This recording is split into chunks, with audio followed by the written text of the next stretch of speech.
Нов ден за нов почеток. Со едното око кришно погледнав околу себе. Што да видам? Утринскиот сончев зрак се распослал на мојот кревет. На брзина скокнав од постелата. Почнав да ги барам ранецот и облеката што ми оставила мама за во училиште. Неколку минути се врткав низ собата, но ништо не можев да најдам. Почнав да викам: мамо, мамо, бабо, побрзајте, ќе задоцнам за во училиште. Се појавија мајка ми и баба ми со оџагарени очи. Се исплашив. Се загрижив што ли се случило. Што си се развикал? Во еден глас прашаа мајка ми и баба ми. Ќе задоцнам на првиот час, не смеам да задоцнам. Наставничката ќе ме прекори. Нашиот ученик конечно се разбуди и стана совесен на 11 јуни.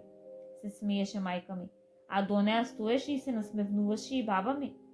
Што? Денес е 11 јуни? Како можев да го заборавам овој ден, а јас толку многу се исплашив. Помислив да не задоцнам на часови. Со едната рака се удрив по челото. Твоите маки мислам дека завршија. Од денес си слободна птица. Можеш слободно да леташ, само ако оценките се, рече баба му. Зар се сомневате во мене? Сите оценки ми се петки, само, рече малку замислено. Онаа математика, ако ми се сожалила, последната контролна навистина ми беше четврка, но другите ми беа петки. Замислено зборуваше Стефан.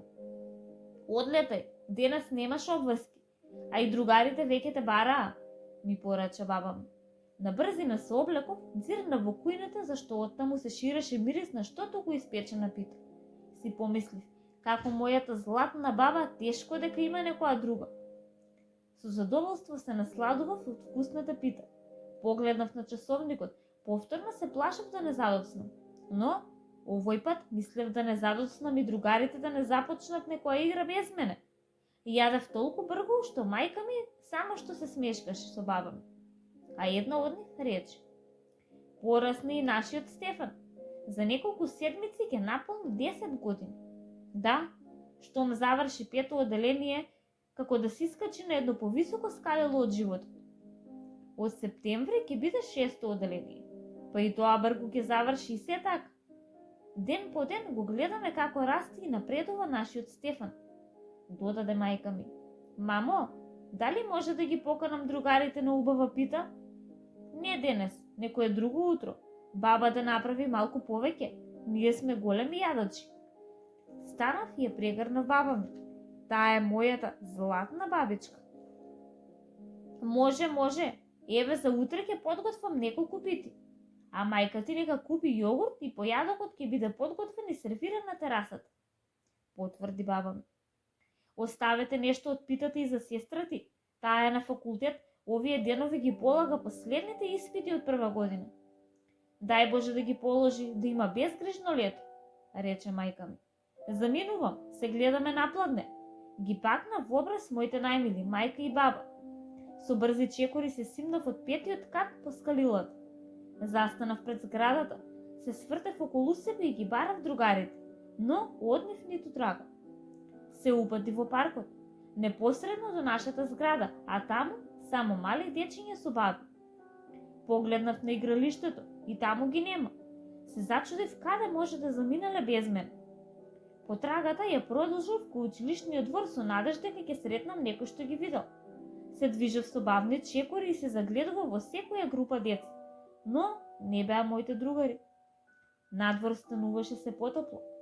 Сонцето безмилосно ја покажуваше својата силина.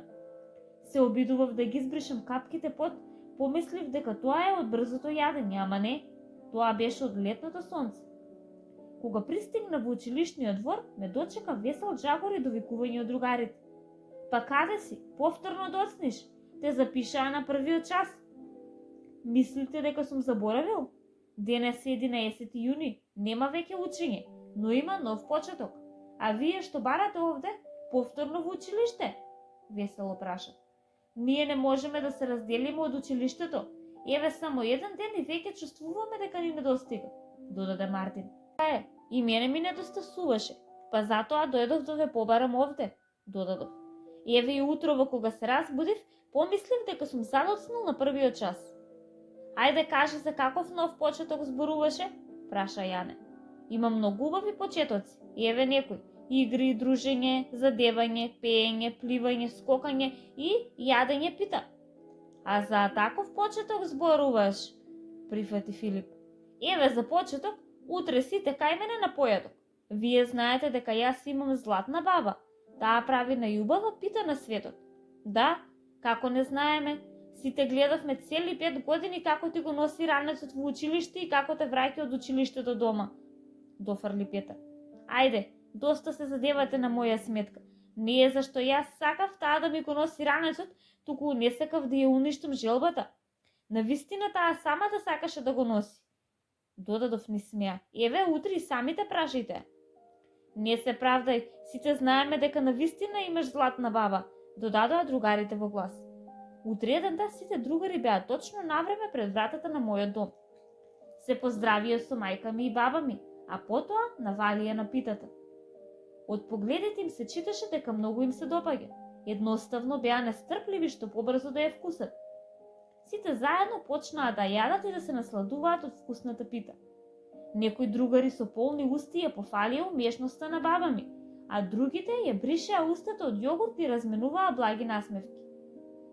Целото лето продолжи дружењето на другарите од петто одделение. Тие го зацврстие своето другарство.